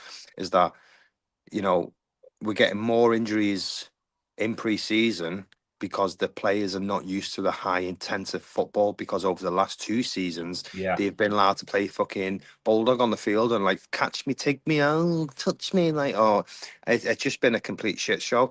And I think even the Sunderland, when they done that interview the other day with the Sunderland player, he's like, yeah, you can see that so it's being noticed from other teams that the pressure that Liverpool are putting on them now is there. So Areola needs to be backed, and I'd be quite happy to get 3 centre backs.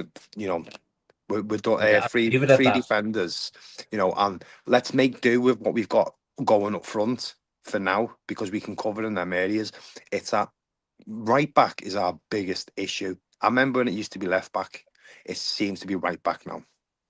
Well, I'm not necessarily jumping for joy over the thoughts of Kirkes and Tsimikas. I'm really not. I mean, I looked at Kirkes there at the preseason friendly, and he gave a good account of himself. But it's a fucking preseason. I know, but you've got to also remember he's not been here, has he? So he's coming back to a whole new experience as well, and he has to prove himself. And if he doesn't, but Martin, he needs to beef up. He needs to fucking beef up. Of course he does. Look, Leone came like that, and now he's like me. He's a fucking shithouse, is what he is. Yeah, absolutely. But as Cathy said, and I loved Jay Garrett's comment, Gomez is like Samuel L. Jackson character from Unbreakable, Mr. Glass. Cathy's made a great point, saying that they are setting Areola up to fail. Is that your issue on about? Yeah, I agree with that as well. I have to agree with that. Yeah, I really do. And do you know what other pisses me off as well, mate? Is it? Well, I don't know if it's true. Is it true? What's that wanker doing? Fucking signing players for other teams when he's still with us? Come on. What you call it said that David Woodfine is now looking after the negotiations for us. And I think what Bond said, and I said there to Adam behind or before the show started, is that Richard Hughes is probably on gardening leave, which is like obviously he's going to another football club, and therefore he has to do out the rest of his contract or whatever till he then goes to wherever, Saudi. But I mean, regardless of who's doing the work, where's the work been done? Because all I'm fucking seeing is spats between, journalists and clickbait. I'm not seeing anything concrete. Like I said to you the other day, and I know what you're like. You get on your bitchy IO straight away. I'd have that Jed Spence, mate. I'd bring him in. Jed Spence. I'd bring him in. Well, I mean, Brandon made a very good point on his TikTok. I think it might have been on YouTube as well, where he's like, "Can you tell me what exactly Spence? He's got an engine. He's got an engine. He's workable. He's a young kid. I think with the right team around him, he can impress. He's not got the greatest of feet, but it's there. He runs. He doesn't give up. His engine's there. He's like a Henderson, just in a different place. He just runs. I don't want to call him 5 yard because we haven't seen him. At least he runs fucking 5 yards front, not side to side. Yeah. Gary Richards says one has concerns about Isak. I don't think Isak will be here at the end of the year. I think they'll sell him. No, I don't agree with that. Hey, Phil Lindsay agrees with me. This is Phil Lindsay from Cop Talk, isn't it? It is. Yeah. Spence all day. I'd have Murillo, 60K a week, gardening leave, nice work if you can get it. I know. Woodfine and Julian Ward are supposed to be handling transfers, so they're not handling it very well. Gravin Mac, that sounds like a Return of the Mac. Return had dreadful last season. They did. Jackson from Chelsea, anyone? Kathy Jones says, and I want FSG 1 if that's the case. I don't get that.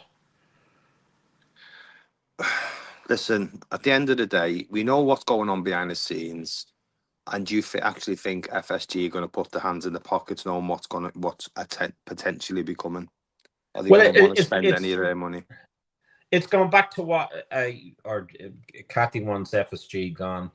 I think it goes back to what Rogie said. That we're paying for last season's business, and we're going to be paying for seasons to come. Yeah. I reckon they're not going to. I think that's a once-off. And I'll tell you what, I'd go with Gary Richards' comment there. Torres, I'd have him, yeah. Liverpool 67 says, guys, strong midfield gives us a solid defense and offensive balance. Yeah, that's true, but I still think you need to plan for the future. I don't think Van Dijk has what. I don't think we have long with him, and I think we need a build for the future. You can't just bring in a young lad straight after he leaves and then expect him to hit the ground running. He has to be an understudy. You need at least 2 more centre backs. I don't care what anybody says. You need 2 centre backs. When you have Gomez in the shape that he's in every fucking year, and he is a good player. He's just very unlucky in terms of injuries, and it's a awful pity because he could be doing so much. And I mean, he could be playing in international if he wasn't so injury prone. It's horrible for the lad. It really is. Yeah. But he's so versatile in that back four that any team would be lucky to have him if he was fucking fit. But he's not. And he hasn't been. And he hasn't been for a long time. So we're really in a position here. And if the talks of Bradley is that this is a very bad injury, based on what that Arsenal player did to him, Martinelli did to him, I think that's disgusting. We should be looking for That could combo. be a career-ending injury. That Yeah, well, I think Arsenal need to fucking cough up there. Yeah, I think that's a fucking disgrace. That's a fucking disgrace. So I really think that something needs to be done about that. Bradley, certainly when we were looking at the final season for Trent, we didn't miss him as much because Bradley was fucking on fire. Like having fucking Mbappe in his back pocket. Yeah, unbelievable. That's the thing. You know, FSG see that we've got one player who can do that, and you go, oh well, look at him. We don't need another one. He's done it. And then when he gets injured, there's nowhere around to even contemplate putting fingers in the pockets. JT Cliff says that I know it's hard to judge players over World Cup, but at a 40 million rumored Spence is really worth a shout. I'd also try and get Bergvall from Spurs. Tony reckons that we'll get 2 players max. Watch. Right, I think you could add Spence in the right back, right? Because you don't want Frimpong or whatever his name is coming back down there because he's just shit anyway. I'd look at get rid of him. I'd have Rio on the right hand side because he cuts in, doesn't he? No, mind you, he plays on the left hand side, doesn't he? But I'm sure he's versatile. I think he can play in the left, and I think our right side is the weakest point of the team. Well, especially when you don't have fucking Salah there now. I know you had a bad season. All right, Anfield Roar, how are you? I actually think that they may just be like looking and going, do you know what? Let's see Areola, let's see what he can do. He's brought these players through Bournemouth, he's built a team when he only had a small thing, got them into Europe. Let's see what he does with these front three that we've got now before we give him any money. And by then, all the fucking best players have been sold. So they can't, they just need to go, here's the money. But we're going to be called at the Liverpool sometime soon. You are? Like it was called at the Facebook or the Facebook. That's what we're going to be called soon. The Liverpool. The Facebook. Yeah. Stupid. No, I hope fucking not. Oh. But anyway, Sean, I'm going to jump off now, mate, because I only come on for 10 minutes. All right, man. Take it easy. I'll talk to you later. Ta-ra. Ta-ra. So it's fucking SKB now at the moment, lads and ladies. People say have too many midfielders. We just need 2 decent midfielders in Szoboszlai, Grav. Rest won't get in any top 10 Premier League. They will look to play Sabo and Jones at right back again. I like Spence personally, but apparently he has a bad attitude. We don't need bad attitudes. Spence, Torres, Kone, and Barcola. I don't know. Is there any player out there for a season loan to beef up the squad? It's a good point, but I mean, I don't want another fucking Arthur Melo. I really don't. Sam says, anyone else think that a lot of our midfield problems stem from Virgil van Dijk distributing last season? Our mids couldn't create or make, but under Areola, we may find our midfield improving due to the system. I think because of the style of football that we played under Slot, and so high up, I think that left the defense fucked. And I think in terms of pace, I think Kanate got caught out. And I think also you also had Virgil having possibly the worst season that he's had. If you have that kind of defensive midfield, or if you have it in such a way that you have a midfielder supporting the back four, I think that will work for us, absolutely. It'll certainly improve things. But from a squad point of view, I genuinely think we need 2 centre-backs and a right-back. That's my thought on it. Anfield Roy, I haven't seen you. You were on the Frank Carlisle show a couple of times, weren't you? With the injuries to centre back, are we having to go into the market again? Oh, we've so much to do, man. So much to do. And we've got 5 weeks, lads. 5 fucking weeks. I think Kanate was the problem, looking to move away, made Virgil van Dijk look shit. I think Virgil van Dijk made Kanate look fantastic. You know, but look, Real Madrid's problem now. Shauna, would you take Nico Williams? Yes, I would. Centre back from PSG is available on loan, and the one that got from Bournemouth. Oops.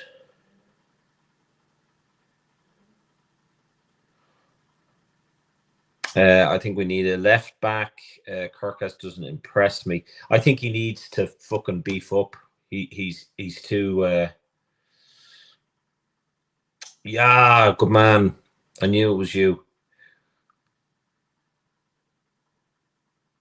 I'm okay, man. I'm okay. Just back from Turkey. I heard Frank wasn't well. I hope everything's all right there. I know he's not talking to me, but a lot of respect for Frank.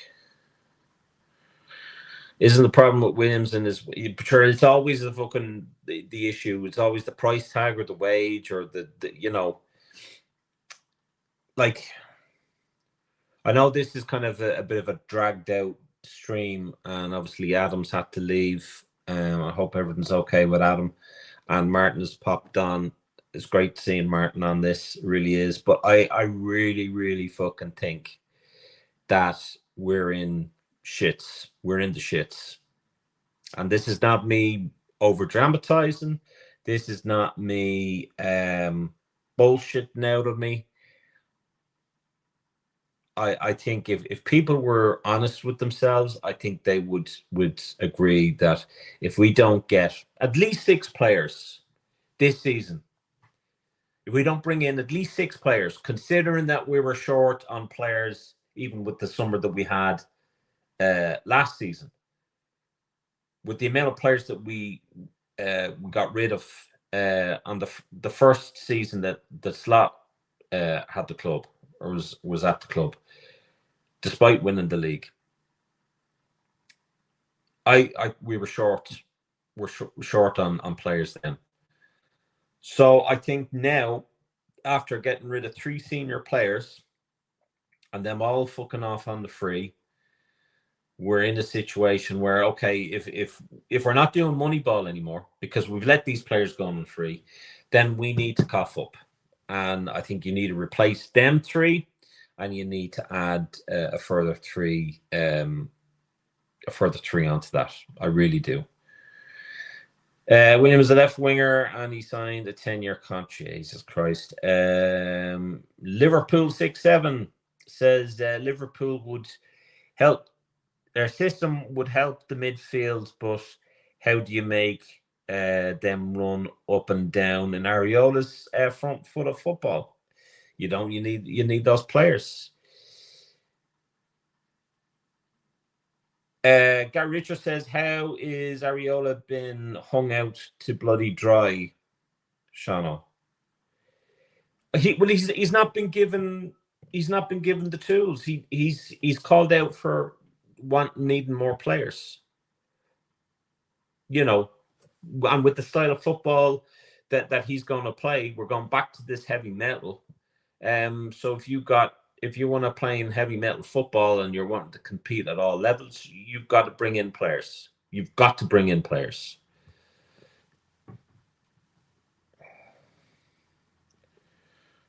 You can give a new coach a paper-thin squad. Or you can't. Okay, sorry, you can't. Exactly. We should have signed Bone on the cheap. Bone, yeah.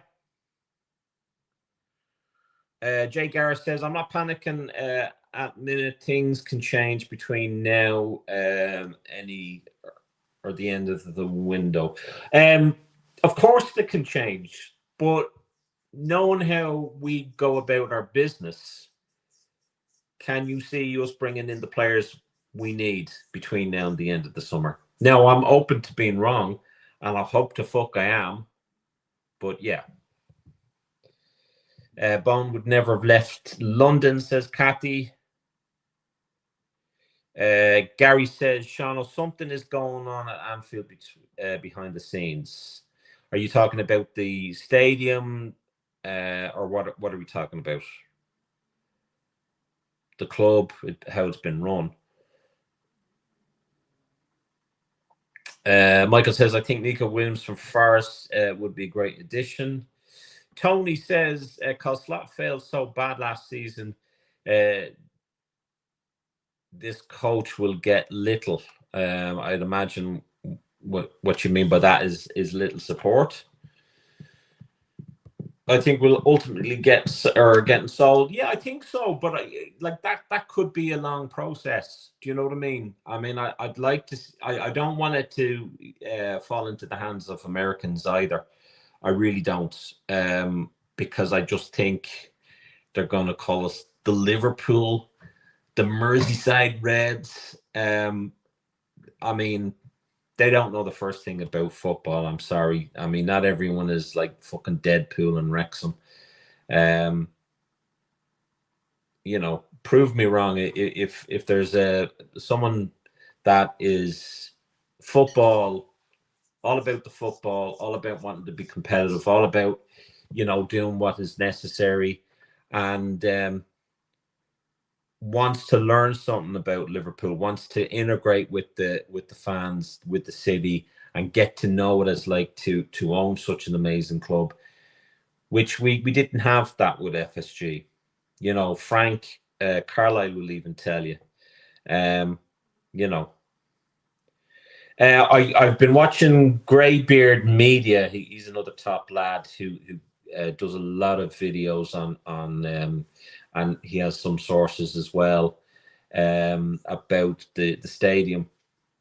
So I watch him quite a lot. I think there is going to be something there, but I can't really see that happening if the club is going to be sold. I think that will be something that probably the new owners will we do need mega money. Absolutely. Jay Gar says, maybe my expectations are low because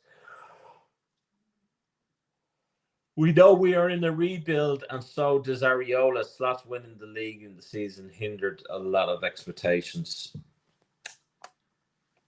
Yeah.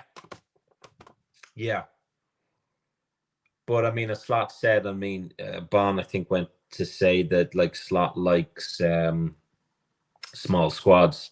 But when Slot himself is talking about we replaced players last season, that really says it all. And when Areola, who is also used to small squads, says that we need players, that says an awful lot. It really does. I wouldn't want Saudis either. I don't want anyone that is going to take away from the traditions and the values of Liverpool Football Club. Now, whether that's down to the Saudis or Americans or wherever, nationality doesn't mean a shit to me. If they are football people and they want the club that they own to be successful, and they work within the limitations and restrictions set by the Premier League, then I'm happy for anyone within reason to take over the club. I know that Adam was kind of joking with me about the certain names that are mentioned, and there are certain political affiliations. While I don't think politics should be involved in football, unfortunately it is, and I think the World Cup certainly showed that.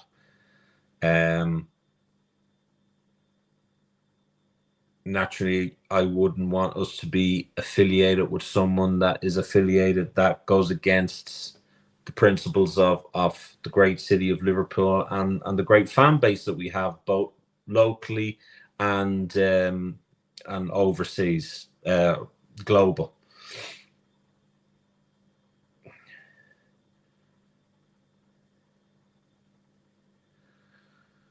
Ian King says, who are we selling to free up the spaces to bring in players that we do? Can we afford to sell more players?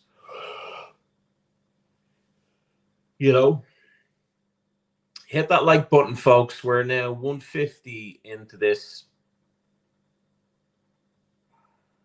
John W. Henry, friend of Trump. Yeah, Kathy, I've been sworn not to say too much in terms of politics.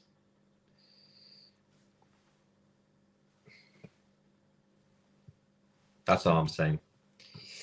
We have so much to do. I thought FSG had learned from the last season's mistakes and built the squad depth for the manager known for massively improving players. I agree with that. Liverpool 67. I see the Amazon owner taking over the club eventually with all his money. If I'm honest, I have a bit of a bone in contention with Amazon because they delivered a bag of human shite to me, in which I thought was something else that I ordered, and I put my hand in human shite. Thank you, Amazon. Dickheads. That's actually a true story. True story. A 25-man squad in the Premier League. I know that, Bon. But do you think we have enough of a squad to get through the Premier League and domestic cups and the Champions League? If you want to answer that, by all means, I'm all ears. And I think you did say that we need at least 6 players. So I think we're agreeing. You know, okay. I'm sure that we have. I know that we have enough to put a 25-man squad together. But what about the quality? Quality. FSG don't learn anything about trying to win. It isn't about that for them. No.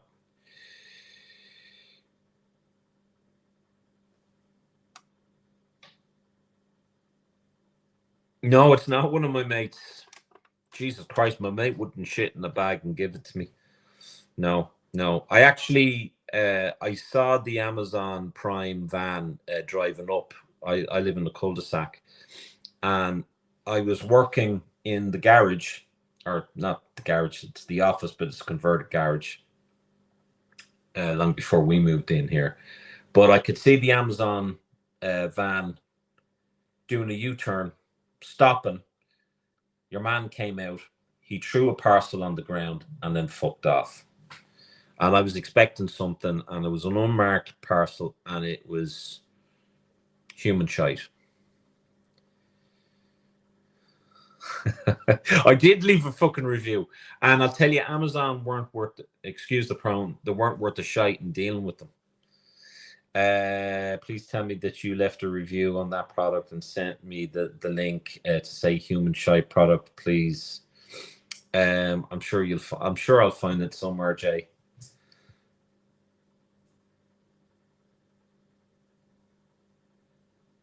FSG need to make sure that Liverpool don't fall behind. They will fall behind if we don't bring in players. They will fall behind and I'm telling you, they will fall behind if we don't bring in players. I wish every player, and I wish Areola the very best for this season. I am backing them 110%. But in order for them to be successful, to compete at all levels, and to have somewhat of a chance to be contenders for all silverware or some silverware, or the silverware that matters, they have fucking got to bring in more players. That's a fact. I think we only buy a winger and a right back. Do you think that's enough? I don't think so. If it was a mate, it would have been on fire. Yeah, exactly. Yeah. If I was to say there was a lot more in that bag that would suggested there were more people shitting in that bag than just one person. There's actually the Amazon Prime drivers are treated like, again, excuse the pun, shite, and they don't have any toilet breaks. So I'd imagine that they had used the parcel, the whole lot of them.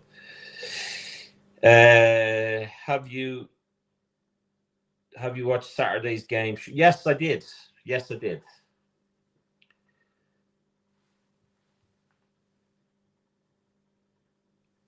Gary says we need 2 players for each position.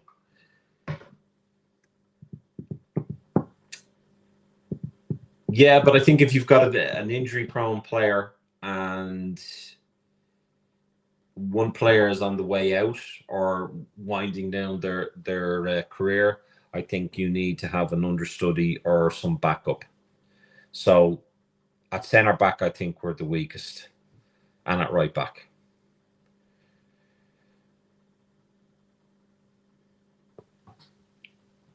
Guys and girls, be sure to hit that like button. Let's see if there's any more comments here.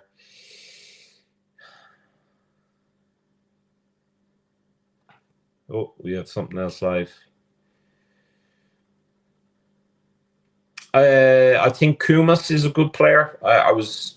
There was that. Is it Morrison? Kieran Morrison. I think he's got potential. Wasn't particularly,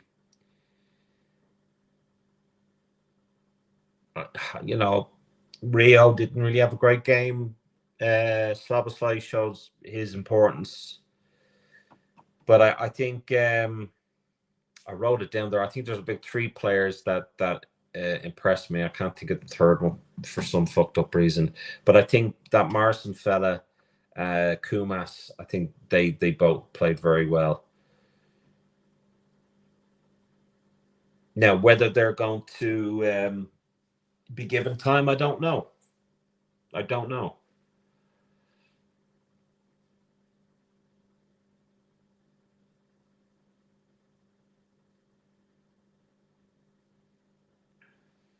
Anyone else have any comments or any questions before we call it a day on the stream?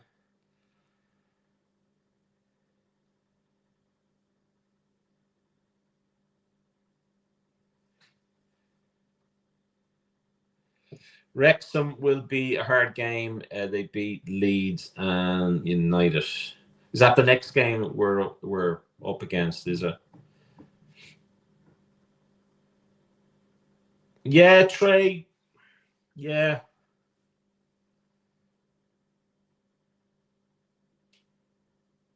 He wasn't the player that kind of stuck out for me.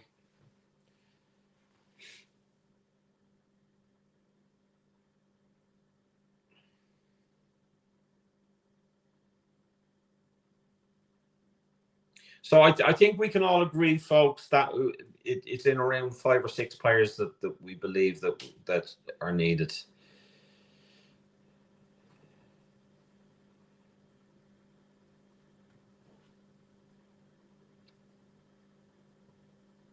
Yeah, I think it wasn't him that I was referring to, but now that you mentioned, he did look pretty decent. But look, I mean, listen, it's against Leeds, or not Leeds, Sunderland. What a horrible jersey, by the way. I don't know what the fuck that was. Something half-assed. If you remember the old Shoot magazines where you had like a kind of a template of let's say Liverpool player, and you could design a Liverpool jersey. That just reminds me of just someone half-assing it. That's what it means, or looks to me. If it were up to me, I'd buy 2 attackers, 2 midfielders, 2 defenders, and sell Chiesa, Elliott, Jones. No, man. How is that good squad? Like, okay, Pajic, wasn't really in the squad as such, and obviously he's injury prone. Gomez, Simicast, why would you get rid of him? I wouldn't get rid of Elliott, wouldn't get rid of Jones. Endo, probably. Chiesa, wouldn't get rid of him.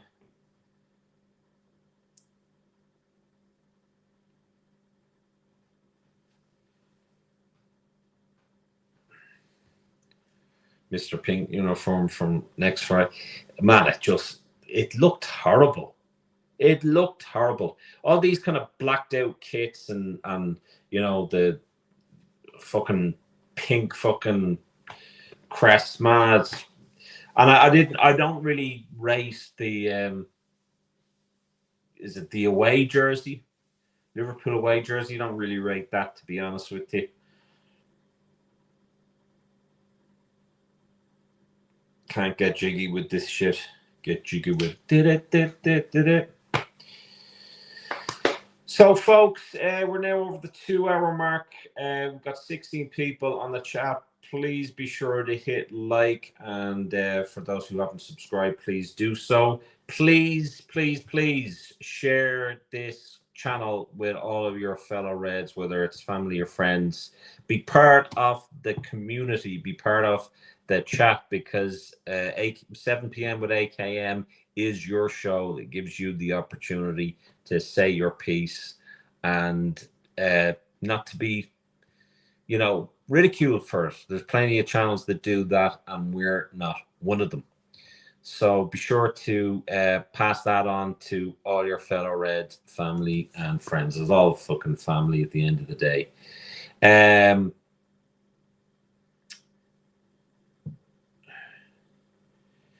Sam says, I really think that we need to just see Endo's contract out, if only for the experience he brings around the team. If he's happy with that. Anyway, Bud, I will see you after. Yes, Jay. All right, Biggs. Yeah, so be sure to check that out. Also, ladies and gents, be sure to also give Mighty Reds 97, Brandon, a look at as well. And Sean Leonard Art, who has decided to be our sponsor for the next 12 months, which is fantastic news. If you're a VIP member, folks, there's no point in you being a VIP member if you don't look at the monthly draw, because we've had a couple of cases where we've done the draw, someone has been named as winner, and they haven't come forward and given their details so that we can send on their gift. And this is something that they get for free. Do you know what I mean? We're giving back. So be sure to check out Sean Leonard Art. He's doing fantastic work. He's also he's done an original there of Mohamed Salah, which he's selling. I think he's also framing for people as well. But he's got some fantastic stuff out there. I also want to thank each and every single one of you guys for your support. Those who know that I went off to Turkey to kind of get the hair did. I've been kind of documenting the how difficult that is to go through. It is difficult. I've been blessed with the clinic that I've been with and how supportive that they've been. But yeah, I want to thank everyone for their support and that. We'll just end with Liverpool 67 /D4F comment. I guess we don't want to win then. Tell me what the fuck did Jones, Elliott and Simicast did in the last 5 years. I would rather have two players, two good players for those three, and still get better output. I think there's a very good point that you've made, Liverpool 6-7.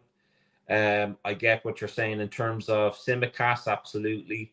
In terms of Jones, I think that's a little bit harsh on him. I think, he's I think that's a little harsh on Jones. I think Jones has been he's becoming more and more important to the squad. I think Elliott wasn't really given an opportunity, went to Villa in the hope that it would kind of spur on his career, and unfortunately didn't work out from there. I think when he can come on, he can be a good player.